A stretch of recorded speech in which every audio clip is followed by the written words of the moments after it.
¿Te han puesto multas de contaminación auditiva porque roncas como una bestia? Querido paciente, es importante saber que el ronquido se genera porque las membranas de la garganta se relajan y cuando pasa el aire se genera ese lindo sonidito.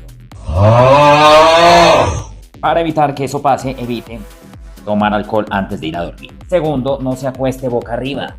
Y tercero, baje de peso, para que cuando empiece a roncar no digan ya empezó a roncar esta vaca. No espere a que le pase lo que le pasó a un paciente. Que esos vecinos se quejaban tanto de sus ronquidos, el señor terminó renunciando porque era el vigilante del conjunto.